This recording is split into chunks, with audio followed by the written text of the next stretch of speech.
Okay. Ayusin muna natin yung schedule natin. Pwedeng next week, sa halip na Miyerkules, pwede bang ang virtual class natin ay ilipat natin ng Lunes dahil nakahanap ako ng virtual seminar ko, ang schedule niya ay March 10. Okay lang sa inyo?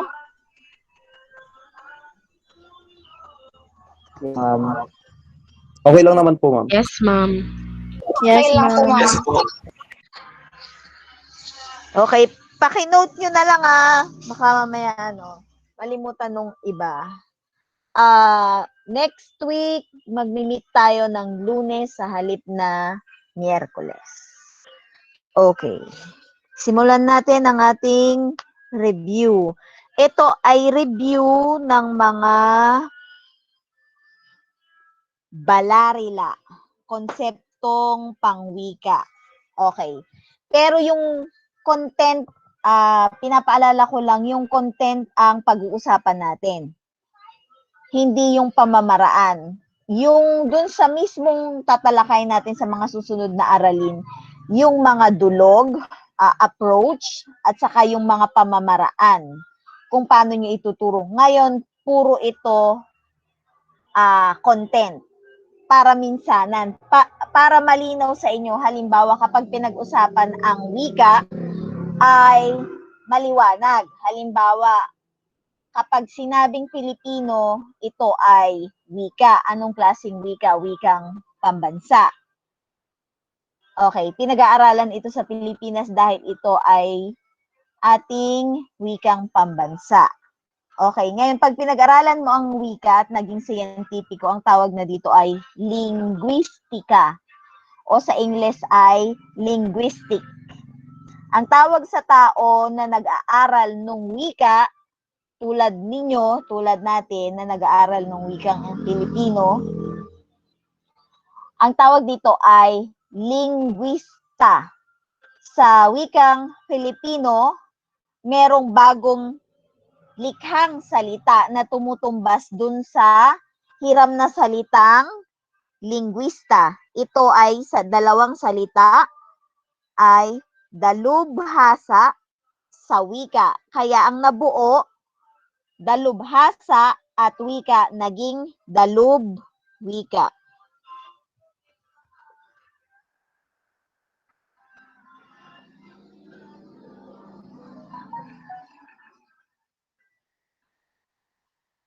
Nakuha nyo po? Nakuha?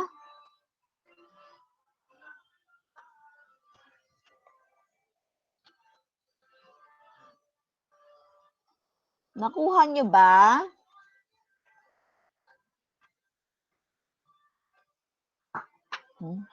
Wala bang signal? Mahina ba ang signal at umaambon-ambon ba dyan sa lugar ninyo?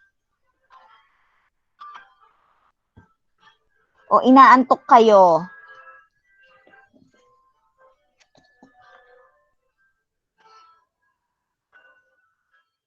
Ano yung opo? Mahina ang signal o inaantok kayo?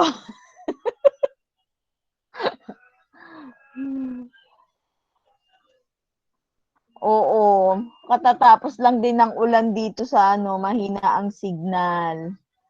Naririnig nyo ako hindi? Naririnig po, ma'am. Narinig po, ma'am. Naririnig po. Kung hindi kayo nagsulat doon sa pina-assignment ko, mag-take note kayo ng mga concept ng mga idea. Para kapag nagturo kayo, maging familiar kayo dun sa mga termino. Katulad nung nakaraan na pinag-usapan natin yung dialect, ganon, lingua franca. Kasi magiging guro din kayo ng wika. Kaya dapat kabisado ninyo yung mga termino. Okay, simulan natin dun sa mismong pag-aaral ng wika. Ang tawag sa pag-aaral ng wika ay linguistika.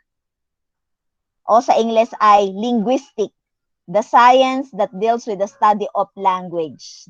Siyensya o agham na tumutukoy sa masining o maagham na pag-aaral ng wika. Okay, yung taong nag-aaral nun, ang tawag ay linguista. Kanina may nabanggit ako sa inyo sa Pilipino, meron ng bagong likhang salita na tutumbas dito. Ito ay dalubwika. Galing sa salitang dalubhasa sa wika. Okay?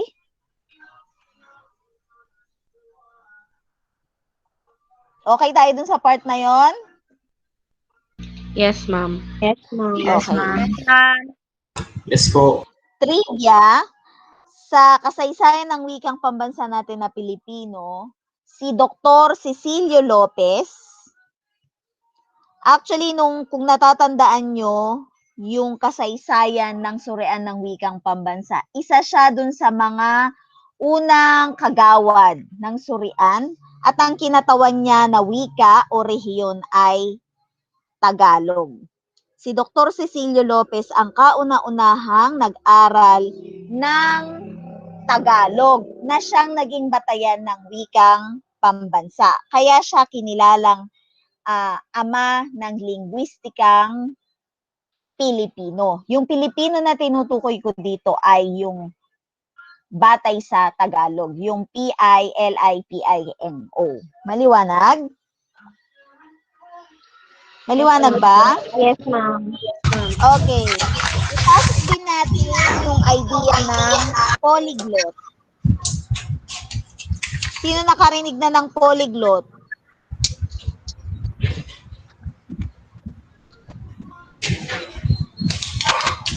Ano? Polyglot. Hanapin ko nga yung reviewer ko ng ano. Pang ano ko to eh, pang senior high.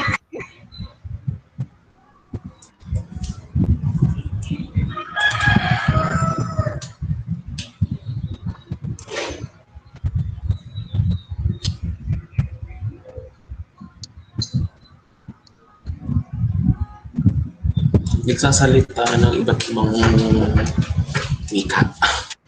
Okay. Very good. Si Juwen yun ano. Ay, yes, ma'am. Okay. Yung polyglot, tao rin siya na nakapagsasalita ng iba't ibang wika. Sa Pilipinas, ano yan, maraming ganyan. Kasi magaling mag-adapt ang Pilipino sa wika. Ibig sabihin, kahit hindi natin pinag-aaralan. Halimbawa, ang dialekto dito sa Western Tarlac, sa Kamiling, sa Santa Ignacia, sa Mayantok, sa Kamiling at saka sa San Clemente ay Ilocano. Tapos, halimbawa, nagkaroon ng kaklase na taga Pangasinan. Di ba may mga taga Pangasinan sa klase ninyo? Yung mga Pangasinense, tuturuan nila itong mga Ilocano ng Pangasinan. O kaya meron namang galing sa Bisaya o kaya Kapampangan. Ngayon, na-adapt ninyo o kaya meron kayong ka-boardmate, kasama nyo sa boarding house, sa dorm dati. Tapos tinuturuan kayong magsalita. Kaya ngayon, natututo kayo ng iba pang wika bukod dun sa inyong katutubong wika. Anong ibang tawag natin sa katutubong wika?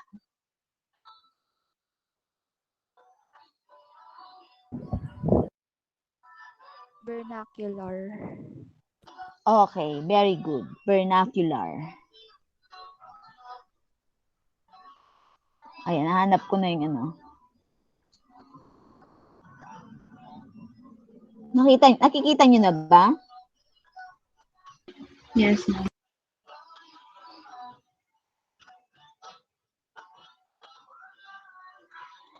Okay, dun sa talasalitaan, isama na rin natin yung announcer para makita nyo yung pagkakaiba ng linguista sa polyglot sa announcer. Yung announcer, ito ay isang tao na mahusay sa paggamit ng wika. Ibig sabihin, ina-apply na niya. Yung linguist, pinag-aaralan niya. Yung polyglot, marunong siyang makapagsalita pero wala siyang formal education. Yung announcer, pwedeng pinag-aralan niya, pwedeng may formal education siya, tapos ina-apply niya ito. Nakuha niyo yung pagkakaiba nung tatlo?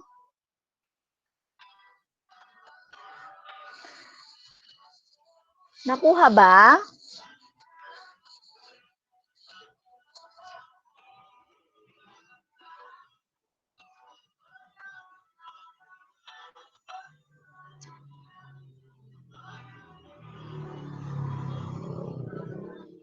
Yes po, ma'am. Okay. Ay, salamat. May sumagot. Pag ano, mag-chat kayo pag okay o kaya pag may problema, mag-chat kayo dito sa chat box natin, ha? Okay, tuloy natin. Next. Doon tayo ngayon sa balarila. Okay, sa English, ang ibig sabihin ng balarila ay grammar. Okay, saan ba nagmula yung salitang balarila?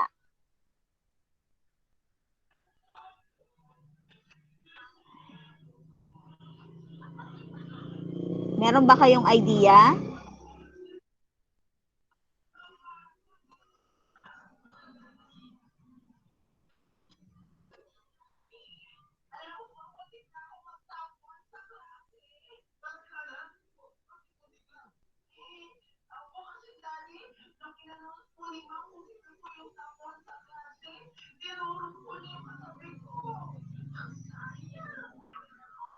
Class, tapos nyo na ang ang Rizal, GED 09? Hindi pa po. Hindi pa po. Okay, nabanggit na rin lang natin, idagdag ko na. Alam nyo ba na na si Dr. Jose Rizal ay isang polyglot? Okay. Ilang wika ang alam niyang gamitin? Marunong siyang gumamit ng 22 wika. Ang iba doon, pinag-aralan niya sa paaralan at ang iba doon ay natutunan niya sa kanyang mga naging kakilala at kaibigan. Ganon kadami yung alam niyang wika. Okay. Yung mga simpleng Pilipino tayo, marunong tayo ng Tagalog. Tapos kapag bukod pa dun sa dialect mo, halimbawa Tagalog, Ilocano, tapos meron kang naging kaklase na Bisaya, pwedeng natuto ka rin. Halimbawa ay yung, dito ko ba yung nabanggit, yung katarungan? Alam niyo yung word na katarungan? Kung saan ito nagmula? Cebu.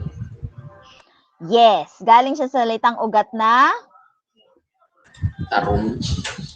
taron. Okay, pero ang Taron. Ilocano meron Taron. ding yes, katunog nung kaya lang mas matigas yung sa Ilocano, taron. Tapos paano naging katarungan? Dahil dinagdagan ng panlaping ka at hulaping an. Kaya nagkatarungan. Okay, ganun yung pag-aaralan. Pag sinabing balarila, katumbas nito sa English ay grammar. Saan ito nagmula? Sa salitang bala at dila. Anong pinag-aaralan ngayon sa balarila? Ito ay pag-aaral ng mga tuntunin, rules sa pagsasama-sama ng mga salita sa paggamit ng isang wika.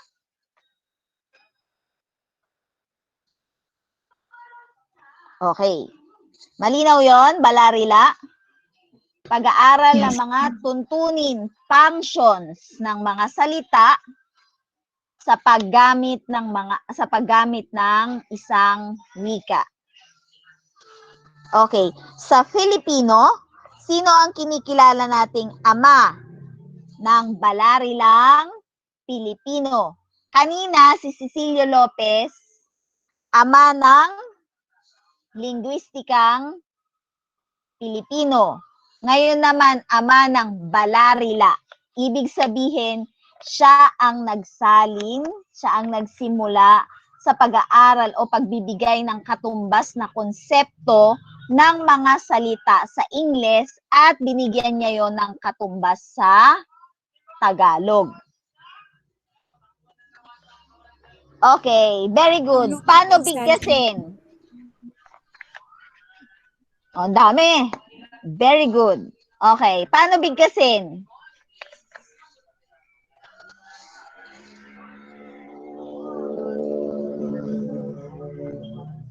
Sinong gustong mag-open ng kanyang microphone tapos pakibasa kung ano ang tamang bigkas ng kanyang pangalan?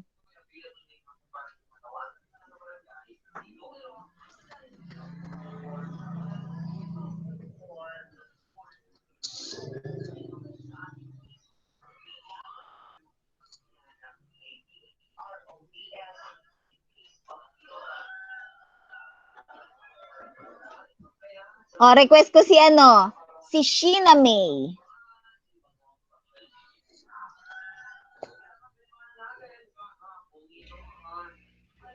Ma'am, yung pangalan po niya, Yes.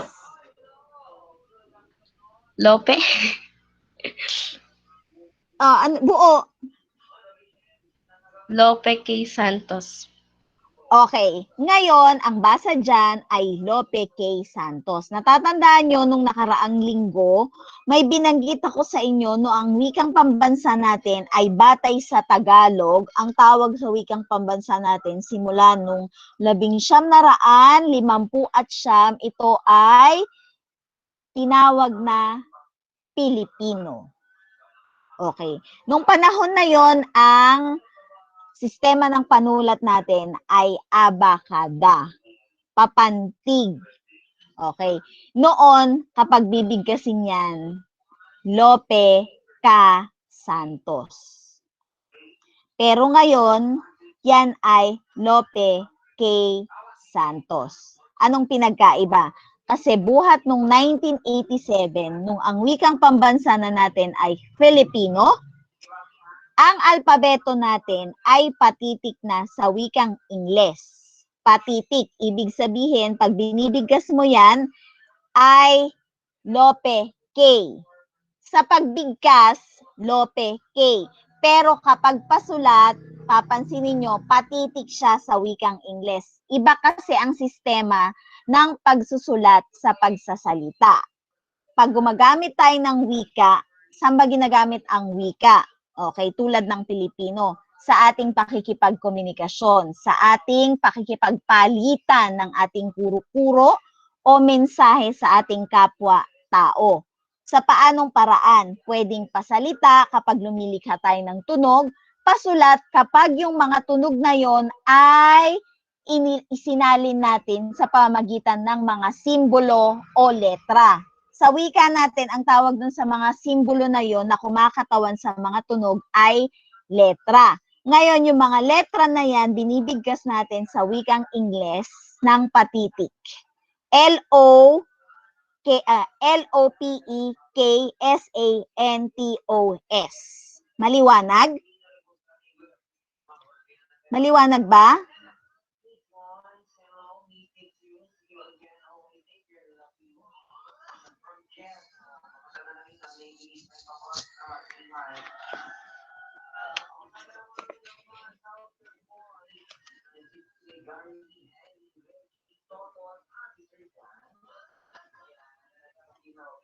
Naririnig pa po ako?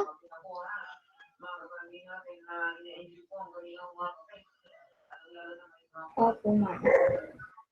Maliwanag naman? Malinaw Yes, ma'am. po. Okay.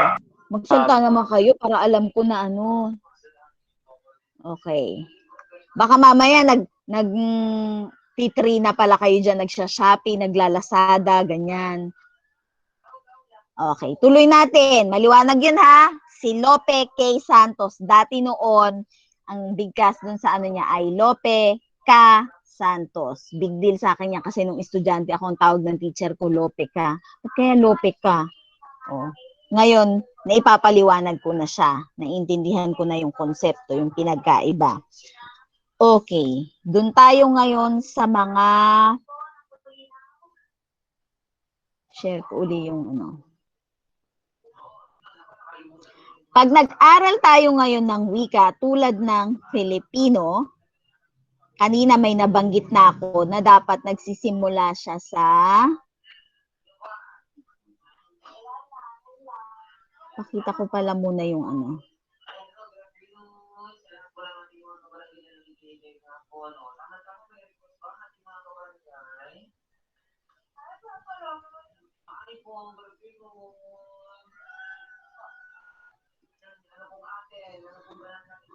Okay, nakikita na?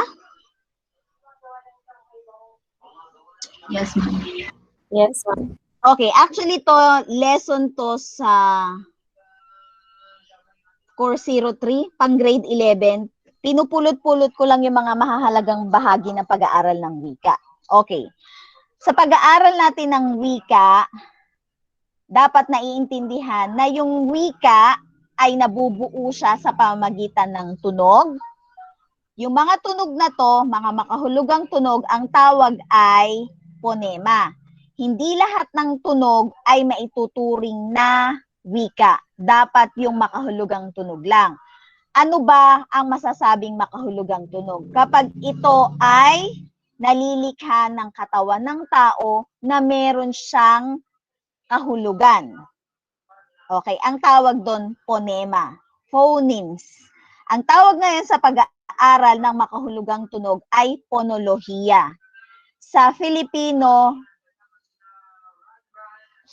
sa Filipino o sa Tagalog, ang ibang tawag nito ay, yung ponolohiya kasi hiram natin sa English, galing siya sa phonology. Sa Tagalog, galing ito sa salitang palatunugan. Galing sa salitang ugat na tunog, pag-aaral ng iba't ibang tunog. Okay. Kanina, di ba binanggit ko sa inyo, iba yung ginagamit sa pagsasalita, iba sa pasulat. Sa pagsasalita, tunog yun. Sa pagsulat, letra yon. Okay. Doon nagkakaiba ang A at saka A. Kapag nagsusulat tayo, ang tawag natin doon sa letter ay A. Pero kapag nagsasalita tayo, halimbawa may salitang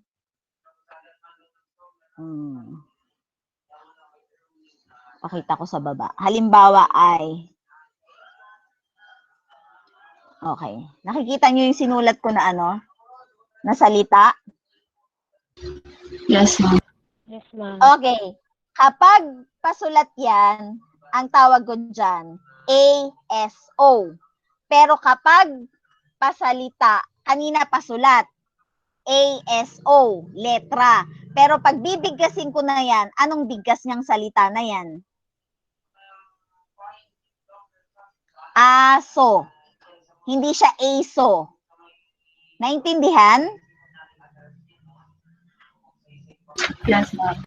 Okay, iba Yes, ang ma'am. tunog, iba ang letra. Ang tunog, ang tawag sa kanya ay makahulugang tunog, ponema, ginagamit sa pagsasalita.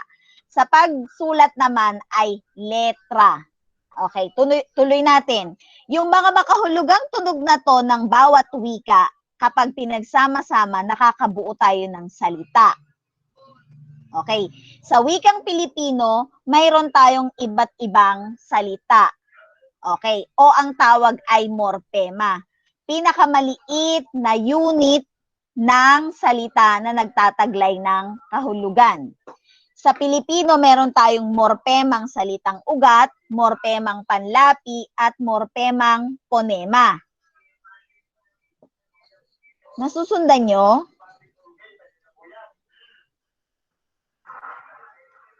Nasusundan ba? Yes, ma'am. Okay, magbigay ako ng halimbawa o ini-encode ko na lang sa baba para nagagalaw ko kasi mga LRP do sa iba-ibang subject ko eh. Halimbawa, morpemang salitang ugat ay bilig. Okay. Yan ay salitang ugat. Ngayon, kapag sinabing salitang ugat, pinakamaliit na unit ng morpema na nagtataglay ng kahulugan. Okay, trivia. Pag nag-aral ka kasi ng morphology, kanina ano yun, katarungan. Galing siya sa salitang ugat na taron ng Cebuano. Okay.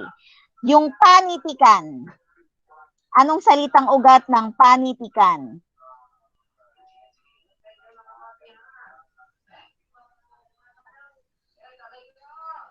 Ano kaya ang salitang ugat ng panitikan?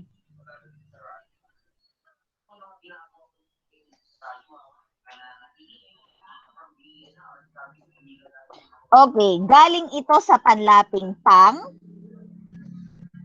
at salitang ugat na titik at hulaping an. Okay. Ang tawag dun sa pang ay morpemang panlapi. Ano ang panlapi? Ito ay di malayang morpema. Pag sinabing di malayang morpema, ito ay walang sariling kahulugan. Kailangang sumama nito sa salitang ugat. Yung salitang ugat, ito yung pinakamaliit na unit ng salita na nagtataglay ng kahulugan. Ngayon, sa Pilipino, meron tayong iba't ibang panlapi. Depende sa posisyon. Kapag nasa unahan ng salita ang tawag unlapi, kapag nasa hulihan, hulapi. Meron ba tayong nasa gitna? Yes. Anong tawag? Gitlapi, ma'am. Gitlapi. Yes, meron bang gitlapi?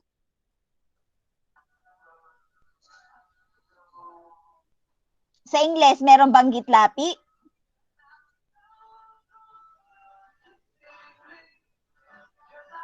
Okay, sa Ingles wala po silang ano. Ang karakteristik ng English language, ang affixes nila dalawa lang, prefix at suffix. Parang yung nakikita nyo dyan sa panitikan. Pero tayo, mayaman ang ating wika, ang wikang Pilipino, kasi mas madami tayong paraan para makabuo ng salita. Sa pamagitan ng paglalapi, meron tayong unlapi, gitlapi, hulapi, kabilaan, ibig sabihin both side, parang yung katarungan. Pwede ring lahat. Ang tawag doon ay laguhan. Magbigay ako ng halimbawa tulad ng salitang pinagsumikapan. Anong salitang ugat dyan?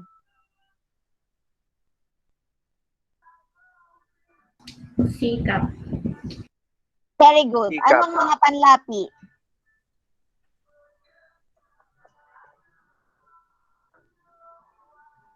Pinag. Okay, ano pa? Very good. Ano pa? An. Okay, very good. Okay. Alam niyo yung pag-aaral, di ba nga pag-aaral ng mga tuntunin. Kaya nakikita nyo ngayon, yung pala mga salita, ganyan pala, kaya pala nabuo. Okay. Para maging pamilyar kayo. Okay, pamilyar na sa salitang ugat, pamilyar na sa panlapi. Ngayon, dun sa ponema. Kanina sinasabi ko, ang ponema ay unit ng tunog. Pero, ayon sa balangkas ng wika o kung paano nabubuo ang lahat ng wika sa mundo, sinasabing ang ponema ay isa ring salita dahil nababago nito ang kahulugan ng isang salita kahit na siya ay isang tunog lang. Halimbawa, sa wikang Pilipino, napakahalaga ng tunog na a, o. Bakit? Okay. Dahil ito ang mga tunog na nakakapagpabago ng kahulugan lalo na ng gender, kasarian ng isang salita. Halimbawa ay doktor. Ang doktor ay anong uri ng morpema?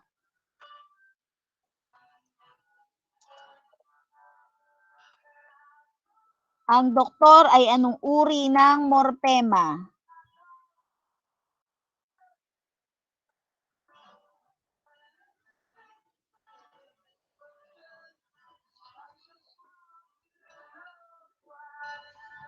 Anong uri ng morpema yung doktor? Tatlo lang yung pamimilian nyo. Salitang ugat, panlapi, o ponema.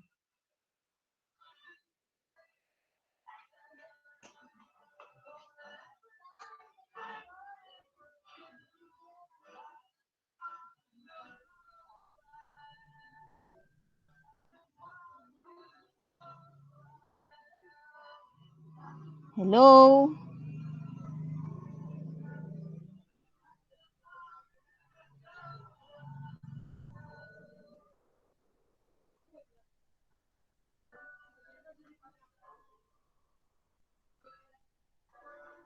Naririnig pa ba ako?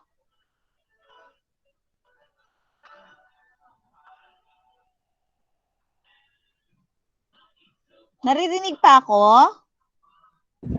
Opo. Mag-response naman kayo para alam ko na nandiyan pa kayo. Okay. Yung doktor, anong uri ng ano yan? Anong uri ng morpema?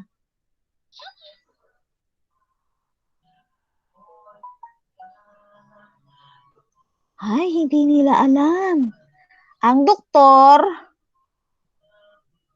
ay isang morpemang salitang ugat. Wala nang pinakamaiksi dyan. Yan na yung pinakamaliit. Unit ng salita na may kahulugan, doktor. Ngayon, sa Pilipinas, yung doktor pwedeng dagdagan ng tunog na A. Magiging doktora. Iba ba ang kahulugan ng doktor sa doktora? Yes. Yes. Yes. Sa medisina. Okay. Hindi sa edukasyon ha, hindi sa akademya. Sa medisina, kapag babae, tinatawag ng doktora. Kapag lalaki, ay doktor. Pero sa akademya, ano ibig sabihin ng akademya? Sa paaralan, sa mataas na institusyon tulad ng universidad, kapag nakapag-aral ng doktor sa filosofiya, kahit babae, kahit lalaki, ang tawag ay doctor. Hindi siya nagiging doktora. Maliwanag? Opo. Okay. Halimbawa sa dentist, sino nang nakapagpa-dentist sa ano natin, sa clinic natin? Sino nakapagpa-dentist sa clinic?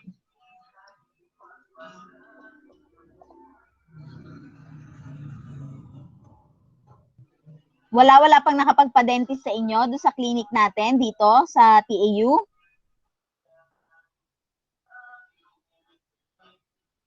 Ata, ma'am. Kasi ang doktor natin, lalaki, kaya doktor. Pero yung dentist natin, babae, kaya ang tawag natin, doktora. Pero ang dekano natin ay si Dr. Arlene Valdez, kahit babae siya, hindi natin siya tatawagin ng doktora. Kasi siya ay doktor ng filosofiya. Naintindihan niyo yung difference ng paggamit nun? Yes, ma'am. Okay. Tuloy tayo. Bakit kasama pa ba sa ano to? Opo. Kasi ito po ay mga tuntunin para mas maging mabisa ang paggamit ng wika. Okay. May nabanggit ako kanina, A at O. Abogado, abogada. Ngayon naman, paano siya binubuo? Bigyan ko kayo ng trivia para mas maintindihan nyo yung pagbubuo ngayon ng iba't ibang salita. Meron akong salita dito, kanluran. Sa inyong palagay, ito ba ay salitang ugat o may lapi? Pag sinabing may lapi, ito ay kombinasyon ng salitang ugat at panlapi. Sa inyong palagay?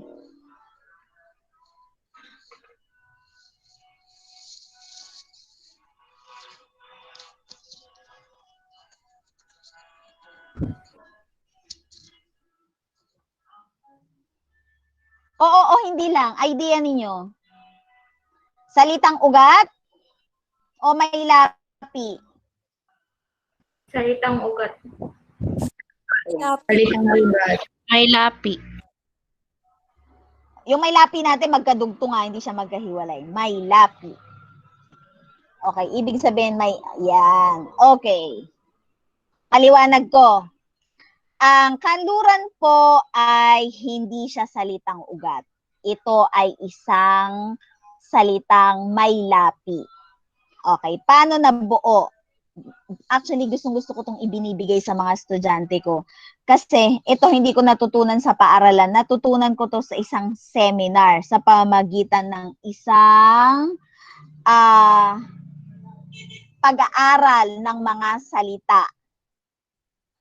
Okay. Sa Pangasinan, ano ang kanluran?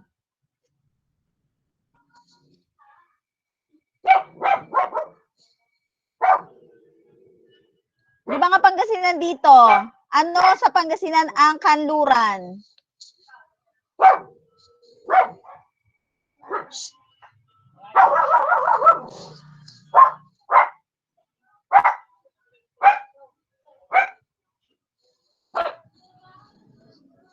Sino mga Pangasinan dito? Ano sa Pangasinan ang kanluran?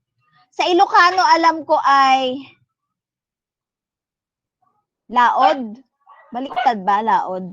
O, tama. Yes, ma'am. Okay, sa Ingles, ito ay west. Wala man lang mag-contribute sa Pangasinan. Wala bang Pangasinan dito? Alam ko may mga Pangasinan dito. Aldrin, pakiulit. Si Jo Olivia po.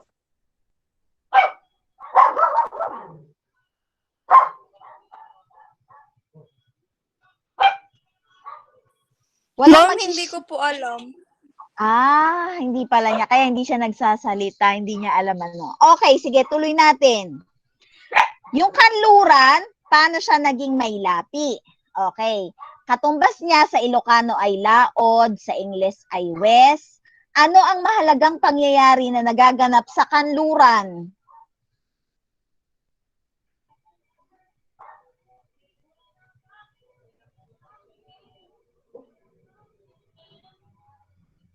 General info. Paglubog ng araw. Okay, very good. Saan magandang panoorin ang paglubog ng araw?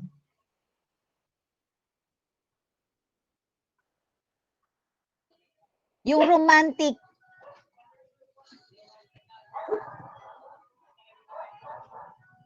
Saan? Sa tabing dagat. Okay. Yung iba sabi nila, ma'am, sa silangan. Paano mo makikita yung paglubog ng araw kung haharap ka sa silangan, hindi nakatalikod ka? Okay, saan magandang panoorin ng paglubog ng araw? Sa tabing dagat. Okay, isa sa may pinakamagandang sunset sa buong mundo ay sa Pilipinas. Sabi nila, yung quiet, sa Manila Bay o kaya ay sa Boracay. Dito kapag nandito tayo sa Tarlac o kaya sa nahaharangan kasi ng mga kabundukan yung paglubog ng araw kasi mas nakikita ito sa Zambales. Okay, tuloy natin. Kapag ka ba nakaharap ka sa dagat at nakikita mo yung isang bagay na unti-unting lumulubog sa tubig, ano ang nangyayari?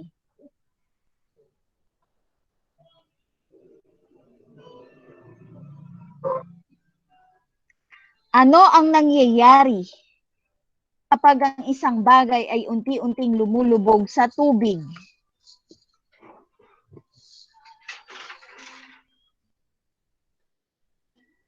Nalulunod. Yes! Tama! O, sino dito marunong lumangoy? Sino dito marunong lumangoy?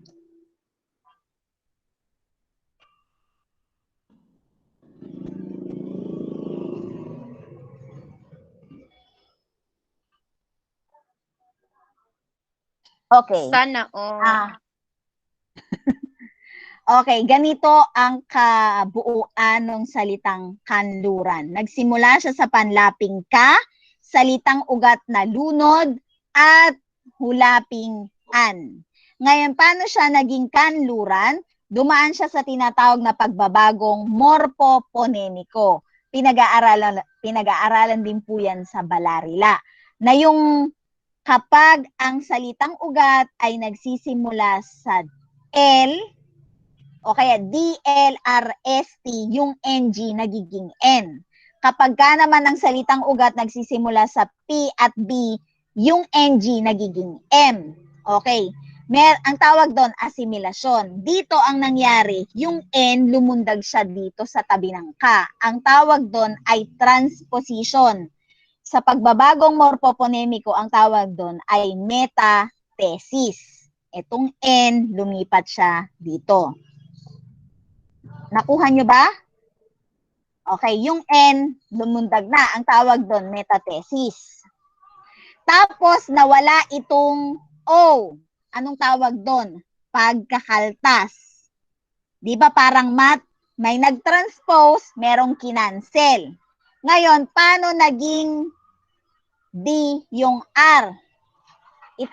Ano nang tawag nito? Substitution. Okay. Kailan nagiging R ang D? Kapag ang sinusundan niyang salita ay nagtatapos sa patinig. Yung D nagiging R.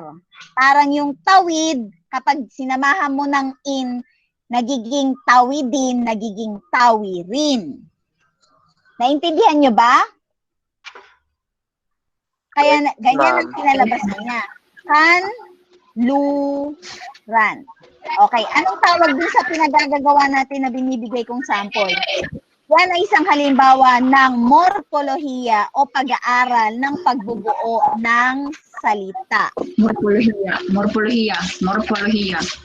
Okay. Sa Tagalog, ang tawag ay palabuuan. Kanina, yung ponolohiya, ang tawag sa Tagalog ay palatunugan. Yung morpolohiya, palabuuan. Okay. Next, ikatlong box tayo. Pangungusap. Kapag may mga salita tayo na pinagsama-sama na nagtataglay ng diwa o kaya kahit isang salita lang na may diwa, halimbawa kapag sinabi mong aray, anong tawag dito? Pangungusap na. Anong pinagkaiba niya ngayon? Dun sa isang morpema lang. May tuturing na pangungusap ang isang salita kapag ito ay may diwa o kapag merong ipinapahayag na mensahe. Naintindihan po? Naintindihan Yes, ba? ma'am. Kaya sa baba, pansinin nyo, merong nakalagay na sambitla. Anong ibig sabihin ng sambitla? Mga iisang salita na nabibigkas natin, pero matatawag na pangungusap kasi may diwa. Halimbawa, wow, naku, ano? Ganon. Paano siya nagiging pangungusap? Kapag binibigkas, yung intonasyon sa dulo ang nagbibigay ng kaganapan. Kapag binibigkas, kapag isinusulat natin, ang nagbibigay ng kaganapan sa ating pahayag ay yung bantas. Ano-ano ang mga halimbawa ng bantas na ginagamit natin sa dulo? Pwedeng tuldok, pwedeng tandang pananong, pwedeng tandang padamdam. Pero kapag binibigkas mo yan, hindi mo naman sasabihin na, ano? Tandang pananong. Hindi. Kundi, ano? Kasi, yung pagbigkas mo, paraan ng pagbigas, ang nagbibigay ng kaganapan. Wow! Oh, naintindihan? Yes, ma'am. Ma'am, ano po ulit tawag doon sa mga parang mga mark sa Tagalog? Bantas. O pag-aaralan nyo yan pag nagturo kayo. Ano ang mga bantas na ginagamit? Ba't hindi ko sinama ang kuwit? Kasi pag may quit mo, may kasunod pa. Hindi siya buong pangungusap. Yes. Ibig sabihin, hindi mo pa binibigyan ng tuldok ang inyong pagmamahalan. Ay, ba't ba napunta sa pagmamahalan? Yung pangungusap. biglang may mga kinilig-kilig nung biglang pagmamahalan ng ano ah. Okay. Yung kuwit, ginagamit pa lang siya sa loob ng pangungusap. Okay, tuloy natin. Sa pangungusap, pag sa pag-aaral ng pangungusap, meron tayong tinatawag na ganap at saka di ganap. Bakit di ganap? Kasi walang simuno at panaguri. O ayan na, nagsisimula na po tayo. Ano ngayon ang simuno at panaguri?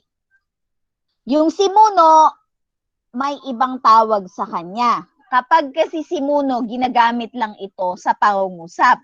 Pero kapag ang pinag-uusapan natin, halimbawa yung mga estudyante mo, pagsusulatin mo na ng komposisyon, at ang tinutukoy mo ay yung pinag-uusapan sa loob ng pahayag o ng isang komposisyon, ang tawag na doon ay paksa. Pero kapag pangungusap lang, pwedeng simuno. Pag sinabing simuno, ito yung pinag-uusapan. Sa pangungusap, ano ang mga pananda para makilala mo ang simuno o paksa?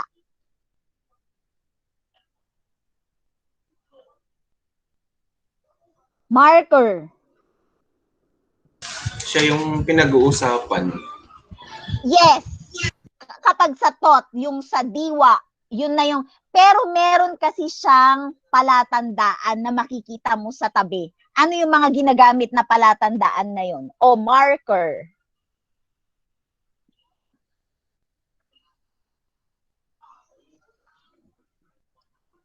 Sinong nakakapansin nun?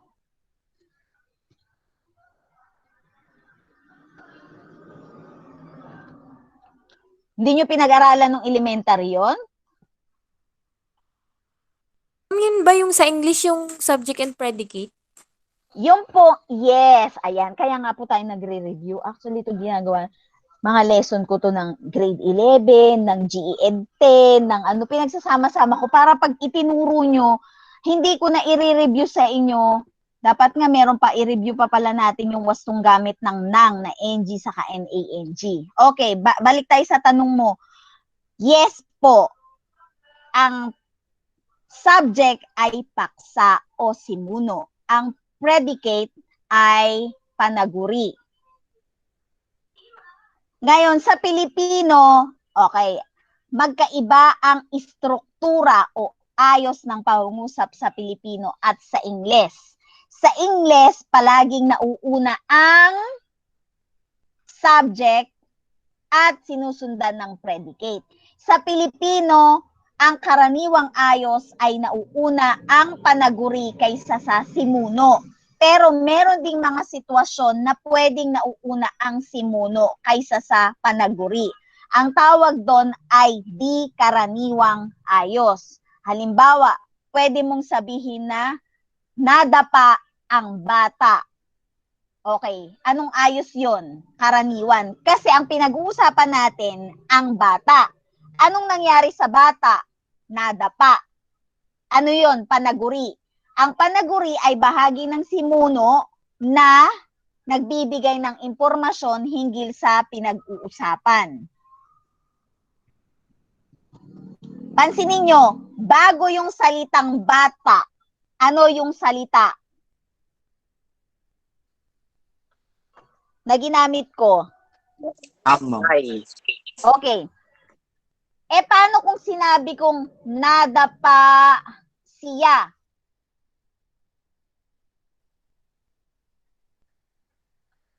Anong pinagkaiba ng bata sa siya?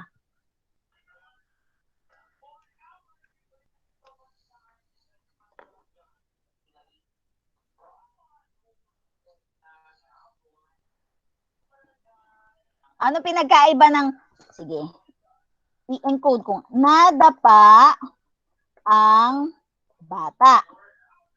O, lagyan natin ng bantas na tuldok.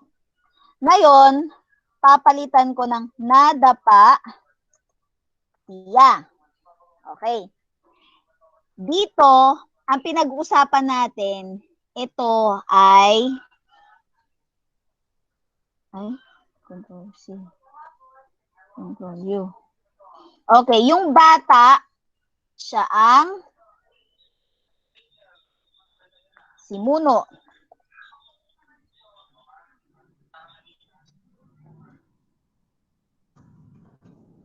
Okay. Yung nadapa, ito ang panaguri.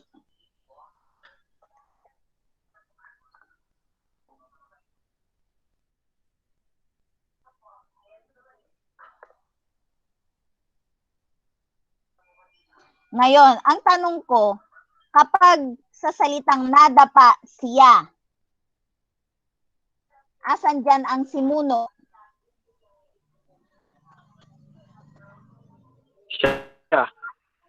Siya. Okay, very good. Yung nadapa,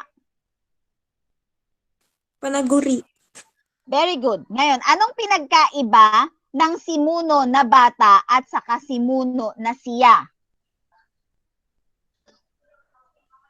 Yung bata pangalan, tas yung siya pang halip. Very good. Okay. Ngayon, dyan napapasok ngayon yung mga tuntunin ng mga pagsasama-sama ng salita. Saan? Sa syntaxis.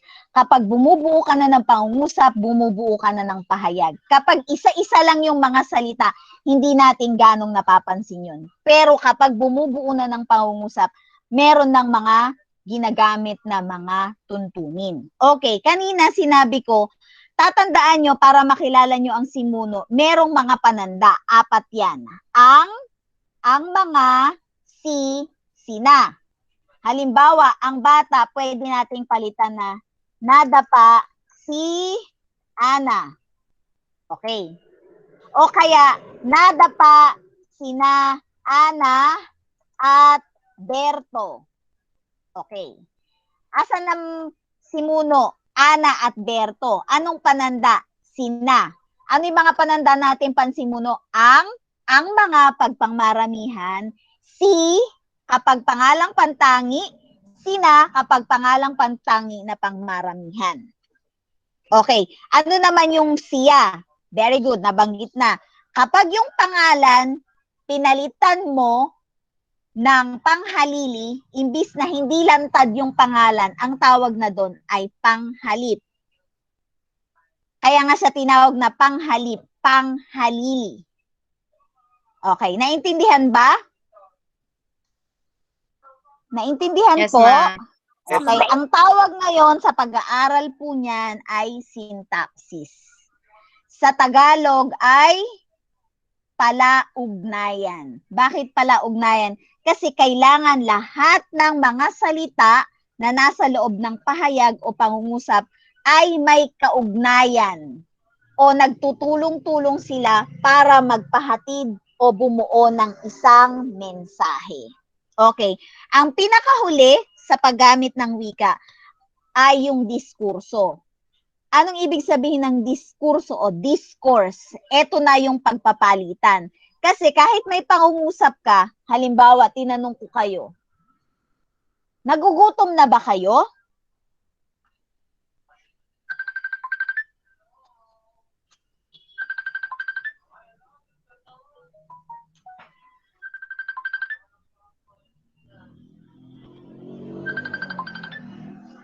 Wait lang, may tawag ako. Yes.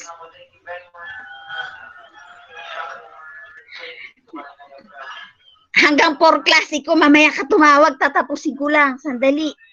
Bye-bye.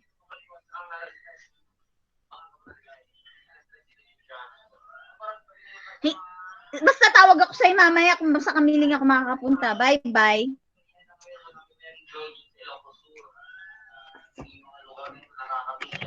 Tuloy po natin. Hindi ko mapatay yung microphone ko, nakatakip tong nung notification ng sharing. Okay, tuloy natin. Nagugutom na ba kayo? Opo. Yes, ma'am. Yes. Bakit kanina hindi diskurso yung una? Pangungusap ba yon? Nagugutom na ba kayo? Pangungusap ba ito? May diwa ba ito? Yes or no? Yung kanina, yung una kong sinabi, nagugutom na ba kayo? Hala, nawala na naman.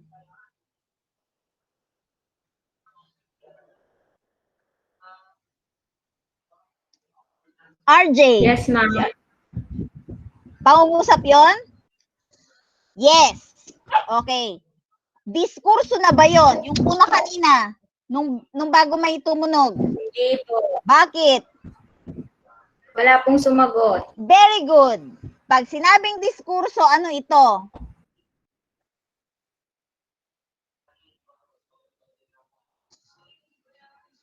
Pag-uusap po ng dalawa o higit pang tao. Okay. Hindi maituturing na wika. Ayun. Very good. Dapat may palitan ng information. Kaya nga tinawag na wika, ginagamit ito sa komunikasyon. Ibig sabihin, nagkakaroon ng palitan ng impormasyon. Hindi pwedeng isa lang. Kahit na pangungusap yon, kung walang tumanggap at walang feedback, hindi yon maituturing na wika at hindi yon diskurso. Okay. Punta tayo dun sa part ng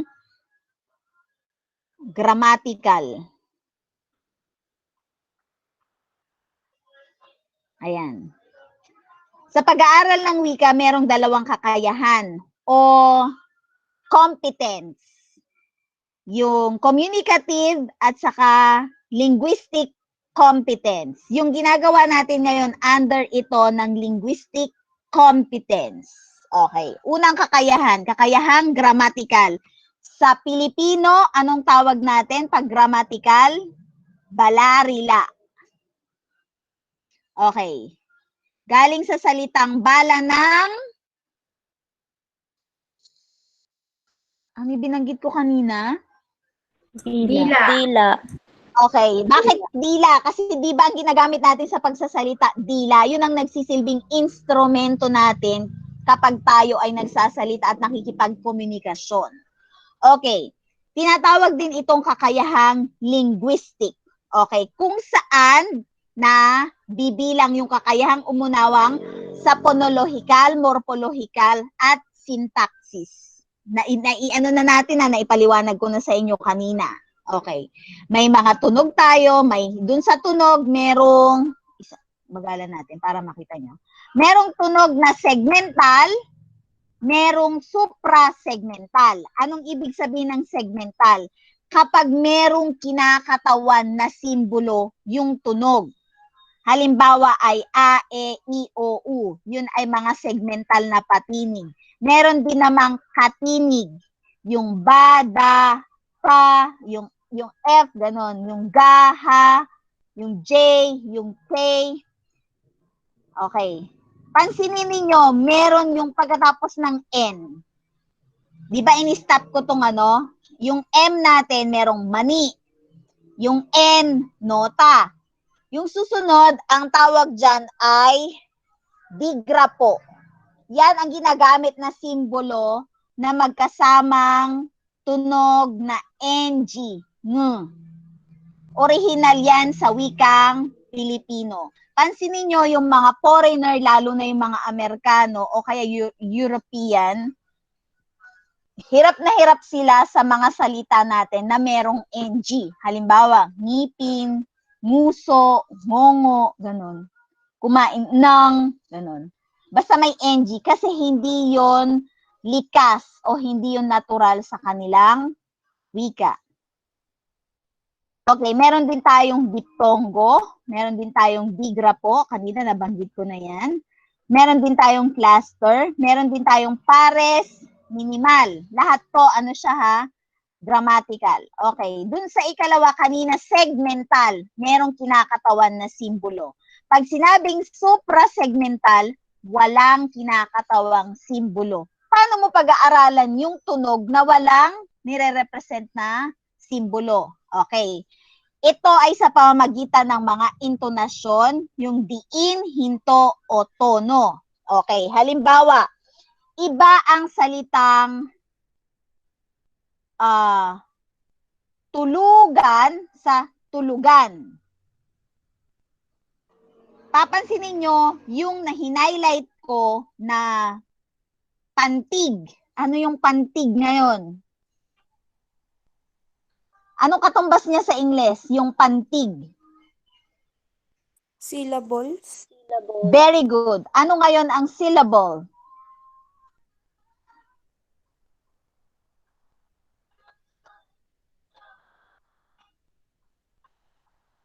Sa salitang aso, mayroon tayong ilang pantig? Dalawa. Okay. Dalawa. Aso. Okay. Ang paliwanag ngayon, pag sinabing pantig, ito ay saltik ng dila o walang antalang bugso ng tinig sa pagbigkas. Ibig sabihin, ito yung ginagamit natin sa pagpuputol-putol o paghahati-hati ng mga salita kapag tayo ay nagsasalita. Pansinin nyo, tulugan. O halimbawa, wag mo akong tulugan habang ako ay nagpapaliwanag sa klase. Okay, yung isa naman, tulugan. Ang hirap matulog ng walang tulugan. Naintindihan nyo? Opo. Okay, Opo. anong Yes, pinagkaiba? ma'am. Kapag ginamit mo siya, hindi lang siya basta tunog ha, pati pag ginamit mo sa pangungusap. Kapag ang diin niya ay nandun sa ikalawa, tulugan. Yung isa, tulugan. Okay, pandiwa siya. Ibig sabihin, kilos, salitang nagsasaad ng kilos. Yung isa naman, pangalan, ibig sabihin, ito ay bagay. Anong kahulugan ng pangalan? Ano sa Ingles ang pangalan? Noun. Okay, noun. Ano pong meaning ng noun? Noun is a word. Pangalan ng tao, hayop, bagay. Ano. Hayop, pook, pangyayari. Okay. Nangyari. Basta naintindihan nyo yung sa diin. Paano ngayon nababago ngayon yung kahulugan ng salita sa pamagitan ng mga tunog. Okay, hinto. Ang ginamit ko dito ay guhit na pahilis. Kasi ito ay tunog. Bakit hindi tuldok o hindi kuwit? Kasi hindi tayo pasulat. Ang pinag-aaralan natin, ponema, pasalita. Halimbawa, bibigkasin ko, hindi ako ang pumatay. Okay, anong ibig sabihin? Hindi siya ang pumatay. Okay. Hindi siya Sumunod. pumatay. Okay, sumunod. Hindi ako ang pumatay. Siya ang pumatay. Siya ang pumatay. Okay, itinatanggi niya ngayon, maaaring may ibang umaakop, pero sinasabi niyang, hindi! Sa halip, ako ang pumatay. Naintindihan? O, dahil sa hinto, iba na yung kahulugan nun. Okay, ikatlo. Hindi ako ang pumatay. O, paano naman itong ikatlo?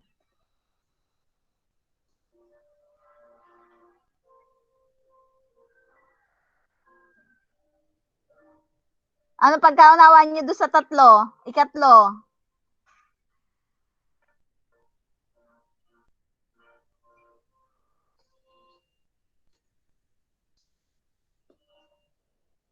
Ay, nawala na yung mga estudyante ko.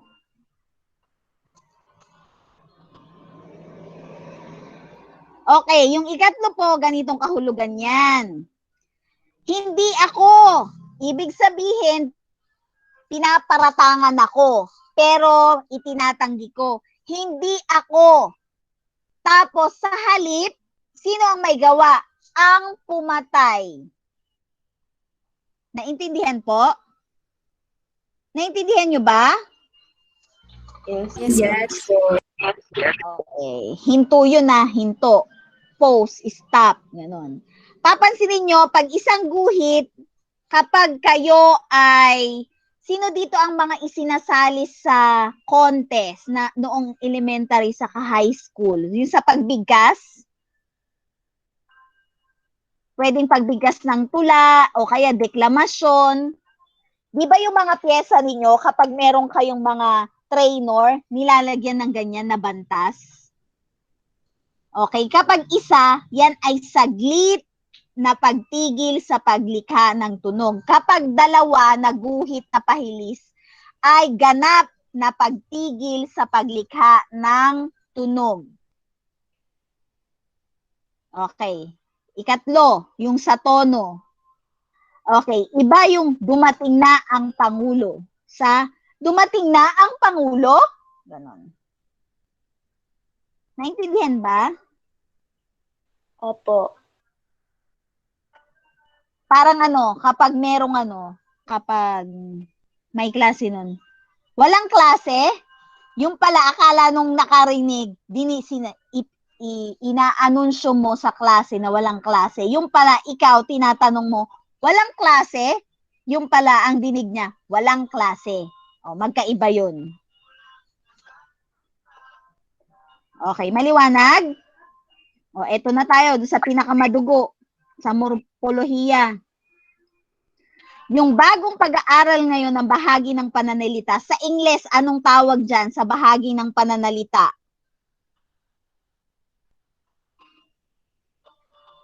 Parts of speech. Yes, parts of speech. Okay, very good. Sa Ingles yan, ilan ang parts of speech sa Ingles? 8. 8. 8. Okay. Sa inyo, sa Pilipino, ilan yung natatandaan yung parts of speech?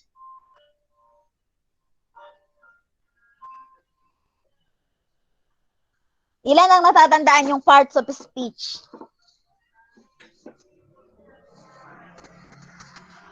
More than 10. Char. Hindi ko po matanda. Pero naka-itemize ba siya ng 1 to 10 or 1 to 8?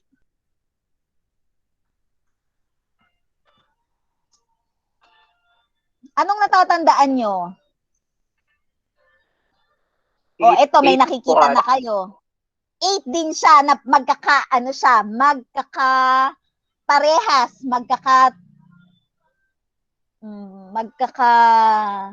pantay ng gamit sa pangungusap. Parang yung sa sa English, merong noun, pronoun, verb, adjective, adverb. Ganun ba? Ganun yung natatandaan nyo?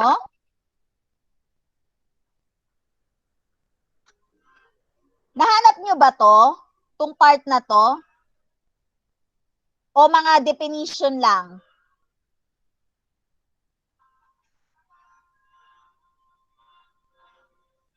Ma'am, 10 ata. 10, ito, pero naka-enumerate siya. Naka-enumerate na 10. Ibig sabihin, pare-parehas sila. Okay, lilinawin ko. Dun sa lumang pag-aaral, pwedeng ganon. Pero dun sa makabagong pag-aaral ng Balarila, ito, papakita ko sa inyo. Naka-outline siya ngayon, yung bahagi ng pananalita, nahati ito sa 2 bahagi. Okay. Parang bahay. Merong first floor, may second floor. Okay. Unahin natin yung first floor. Ito ay tinatawag na mga salitang pangnilalaman. Yung isang bahagi, yung second floor, salitang pangkayarian. Sa English yan, ang tawag sa salitang pangnilalaman ay content words. Samantalang yung isa ay functional words. Anong pinagkaiba? Ang salitang pangnilalaman ay mga salita na nagtataglay ng kahulugan kahit wala sa loob ng pangungusap. Samantalang yung functional words, wala siyang kahulugan. Pero, importante siya sa pagbuo ng pangungusap para maging mabisa o wasto ang paggamit ng pahayag.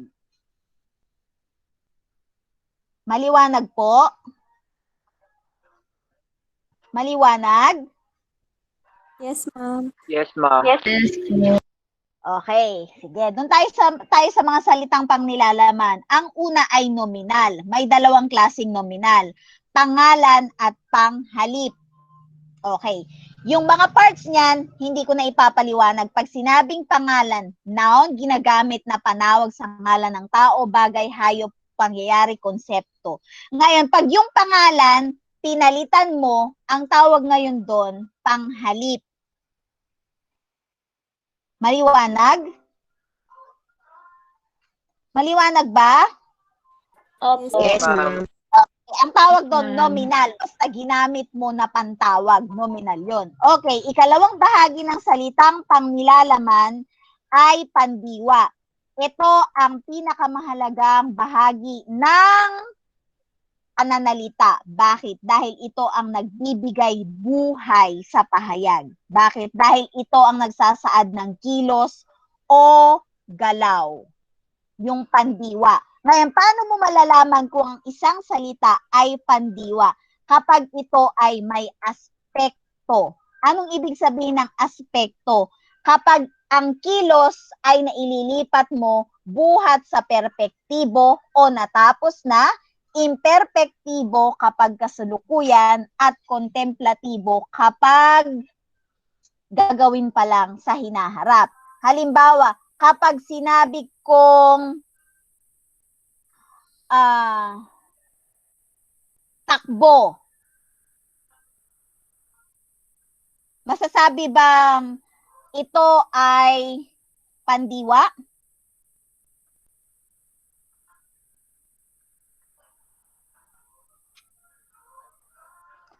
Ang takbo ba ay pandiwa? Yes. Pandiwa ba ang takbo? Yes, ma'am. Yes, ma'am. Yes. Yung iba?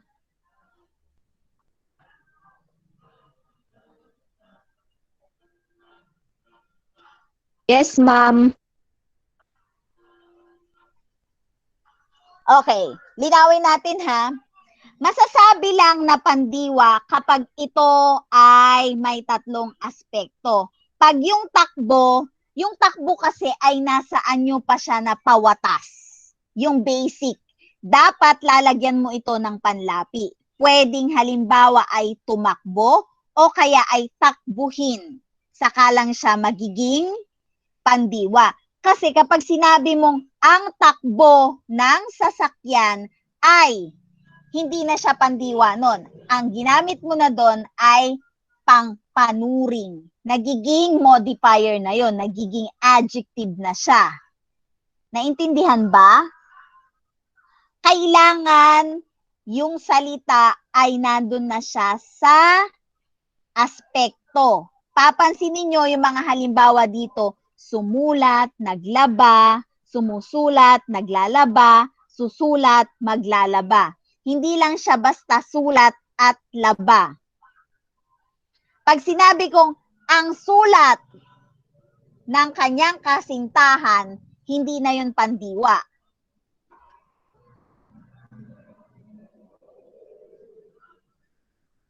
Naintindihan nyo ba yung pinupunto ko? Kapag nasaan yung Yes, pawatas, ma'am. hindi ito pandiwa. Kailangan may mga panlapi tayong makadiwa. Meron tayong panlaping makangalan. Kapag sinama mo salita, usually nagiging pangalan. Meron tayong panlaping makadiwa. Kapag sinama mo sa salita, nagiging pandiwa. Meron ding tinatawag na panlaping makauri. Halimbawa, yung ma, isama mo sa ganda, nagiging maganda. Kadalasan, nagiging pang-uri kapag nilalagyan mo ng ma, yung isang salita. Kapag ka naman in, hin, kadalasan yan ay nagiging pandiwa. O parang bigla tayong naging grammar na. May naintindihan ba kayo? Naaalala niyo yung mga pinag-aralan niyo buhat elementary hanggang high school?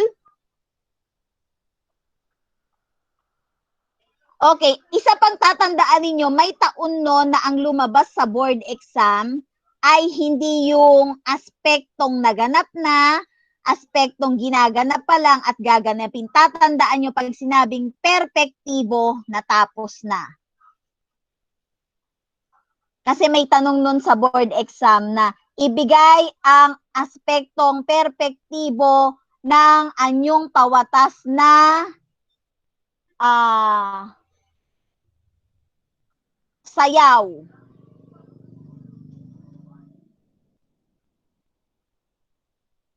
Ano yung perpektibo ng sayaw? Sumayaw. Sumayaw. Yes, sumayaw. Pag sinabing perpektibo ang keyword nyo doon, tapos na, perfectly done. Kapag imperpektibo, ginagawa pa lang. Kapag contemplatibo, gagawin pa lang. Okay, pwedeng tapusin natin hanggang dito sa ikatlo, yung panuring, para yung second part, itutuloy natin sa Lunes. Pwede? Yes, May ma'am. klase ba kayo 4 to 5? Wala na po. Okay, sige, bigyan nyo lang ako kahit 10 minutes. Okay, panuring, ikatlong bahagi. Alam nyo sa English kung ano ang panuring? Modifier. Okay, very good. Ano ang function ng modifier sa pangungusap? Pansinin nyo, dalawa ang modifier natin. Ibig sabihin, parehas nila na function yon. Kaya lang magkaiba ng salita ang minomodify nila. Anong ginagawa ng modifier? O sa Pilipino, anong tawag doon?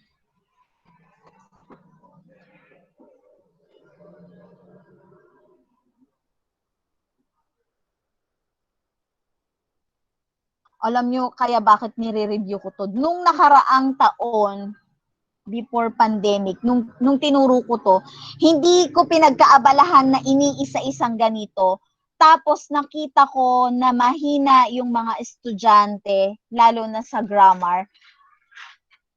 Kawawa yung magiging estudyante ninyo sa future kapag hindi nyo ganong naintindihan yung grammar.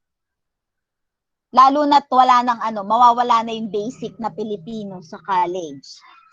Okay, pag sinabing panuring sa English ay modifier, anong ginagawa niyan? Tandaan nyo, kaya siya panuring, meron siyang tinuturingan, meron siyang itinuturo. Ang pang-uri, ang itinuturo niya ay pangalan at panghalip. Babalikan natin yung structure, tingnan nyo dun sa taas. Ang pangalan at panghalip, ang tawag doon ay nominal.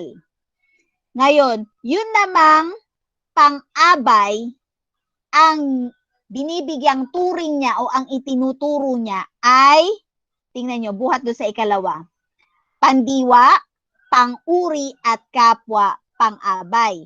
Ibig sabihin, kapag meron akong pang-uri, ang tinuturo nung pang-uri ay pangalan o panghalip. Halimbawa, sasabihin ko, matalino. Okay, itong halimbawa, letter A, matalino, dakila.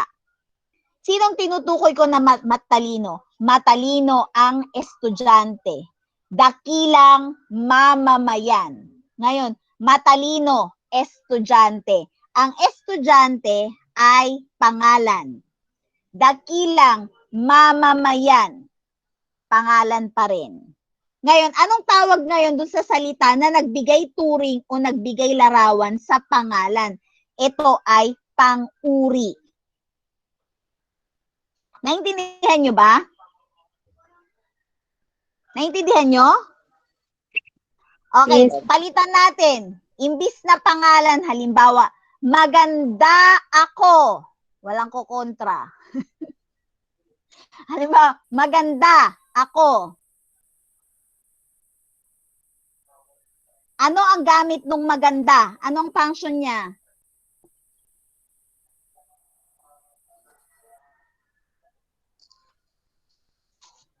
Naglalarawan. O, ano tawag mo sa salitang naglalarawan? Pang-uri. Very good. Ngayon, Pang-uri. ano ba ang inilalarawan ng maganda? Uri. Ano ang inilalarawan nung sa Yung panghalip po. Ha? Pangalan. Panghalip po. Panghalip. Ba't may nasasabing pangalan? Ano ba yung sinabing maganda kanina? Ako. Panghalip. Anong gamit nung ako? Panghalip. Panghalip. Okay, palitan nyo nga ng pangalan yung panghalip na ako. Maganda si Jobilin. Maganda si? Maganda si? Vita. Okay, palitan nyo naman ng pananda na ang. Maganda ang bata. Okay, Maganda ang very good. dalaga. Okay. Nakikita nyo na ha, nagagamit nyo na yung mga sinabi ko kanina na panandang ang mga sisi na. Kapag ngayon may naglalarawan ng pangalan o panghalip, ang tawag doon ay pang-uri. Okay, lipat tayo sa susunod. Pang-abay. Yung pang-uri at pang-abay parehas na panuring o naglalarawan, nagbibigay turing. Ang pinagkaiba lang ng dalawa, yung pang-uri, ang inilalarawan niya ay pangalan at panghalip. Ang pang-abay, ang inilalarawan nito ay pandiwa. Halimbawa, humangin. Paano humangin? Magbigay nga kayo ng salitang naglalarawan doon sa ano. Humangin. Humangin ng malakas. Okay. Humangin ng malakas. Ibig sabihin, yung paghangin, nilalarawan niya ngayon ng malakas. Yung malakas, ano ang gamit na ngayon? Anong function niya? Pang-uri. Pang? Pang-uri. Ay? Humangin. Anong salita yung humangin?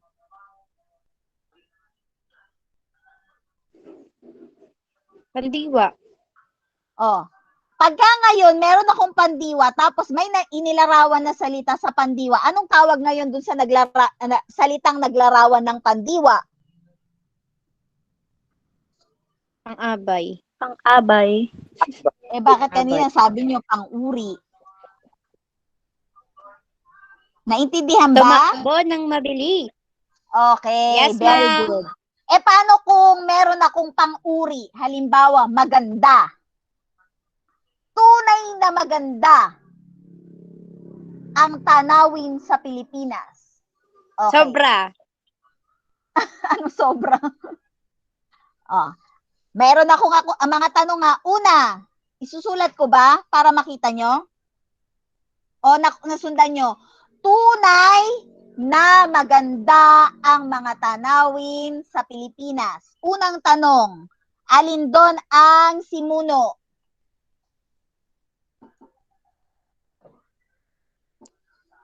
Tanawin. Tanawin.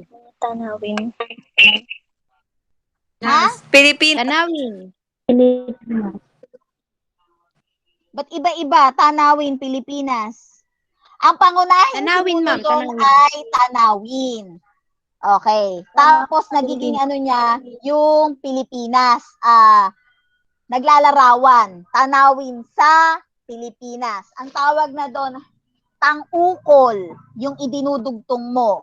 Yung sa tanawin sa Pilipinas. Pang-ukol yon. Saan natin pag-aaralan yon? Diyan sa second part yon. Okay. Next meeting na yon para hindi kayo malito. Okay. At Receiver ano to ang doer. ginamit na pananda sa simuno?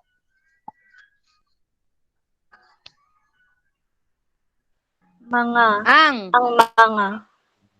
Ang. Isahan o pangmaramihan? Maramihan.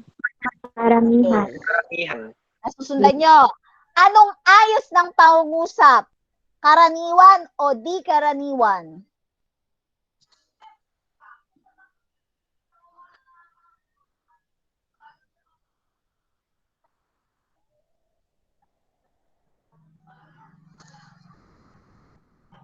Anong nauna? Simuno o panaguri? Simuno o panaguri? Tunay na maganda ang mga tanawin sa Pilipinas. Anong mas nauna? Simuno o panaguri? Panaguri. Panaguri. Anong tawag na rin sa pangungusap na nauna ang panaguri? Karaniwan o di karaniwan? Karaniwan. Karaniwan. Okay. Ngayon, anong klaseng panaguri ang mayroon tayo? Anong bahagi ng pangungusap yung panaguri natin? Ibigay mo yung panaguri sa loob ng pangungusap.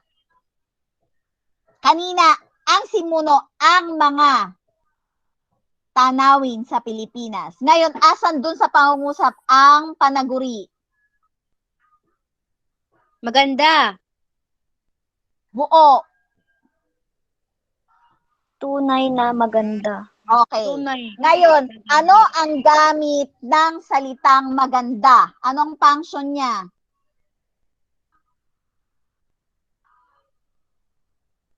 Maganda. Pang-uri, naglalarawan po. Anong nilalarawan ng maganda? Yung Ang tanawin, ma'am. tanawin. Mga tanawin. Mga tanawin. Very good. Ngayon, yung tunay. Anong gamit ng tunay? Ano yung function niya? Pang-abay. Turing sa pang-uri, pang-abay. Teka, ano muna yung tinuturo nung tunay? Yung bang tanawin o yung maganda? Yung maganda po. Maganda. Okay. Ngayon yung maganda. Anong function nung maganda? Kasasabi lang kanina ni ano? Sino nagsabi? Pang-uri Hindi ko po. tinitingnan. Pang-uri. Okay. Ang Pang-uri. tinutukoy na pang-uri, yung tanawin. Maganda yung tanawin. Ngayon, describe mo yung maganda. Ano ngayon ang tawag mo sa word na nagdi-describe ng pang-uri? Pang-abay. Abay. Pang-abay. Very good. Nung elementary kayo, nung high school kayo, ang tinatandaan nyo lang kasi definition. Ngayon, binabaliktad ko. Nagbibigay ako ng sentence, nagbibigay ako ng pangungusap, saka natin inaanalisa kung paano ito ginamit sa loob ng pangungusap. Okay, baliktarin ko. Halimbawa, ang mga tanawin sa Pilipinas ay tunay na magaganda. Anong ayos na ng pangungusap yun? Pangdikaraniwan. Ayos. Very good. Di Di-karaniwan. karaniwan. Paano nyo makikilala ang di karaniwang ayos? Nauuna yung sinuno.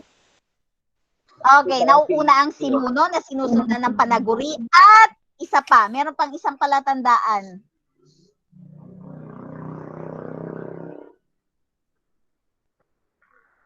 Ano yung nadagdag kanina? Tunay na maganda ang mga tanawin sa Pilipinas. Nung binaliktad ko, ang mga tanawin sa Pilipinas ay tunay na magaganda.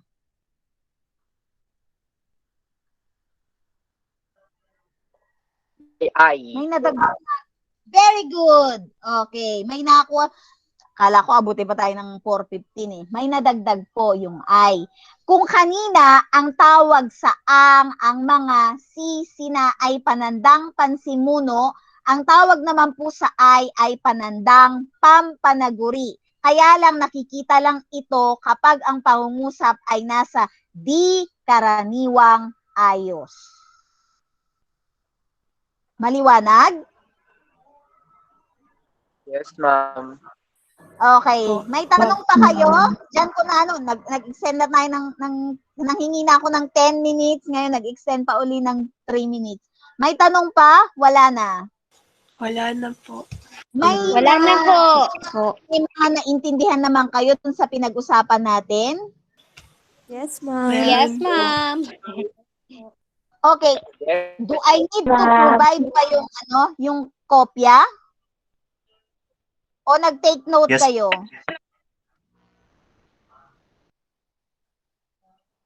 Ano yung yes? What do you mean by yes? Provide, ma'am. O, sige. Aayusin ko na lang na puro yung sa Balarila para pwede nyong gamitin na reference lalo na kapag magiging guro na kayo. Bibigyan ko rin kayo ng mga na-download ko na libro na grammatical, yung galing sa Komisyon sa Wikang Pilipino, para magagamit ninyo pag nag-review kayo ng board exam at saka pag nagtuturo na kayo. Okay. That's all. Thank you, ma'am. Thank you, ma'am. Thank you, ma'am. Okay. See you on Monday. On nyo naman yung cam nyo. Kung makita nyo nandito pa tayo. Ako lang salta ng salita. On nyo naman yung cam nyo na ano. Ayan.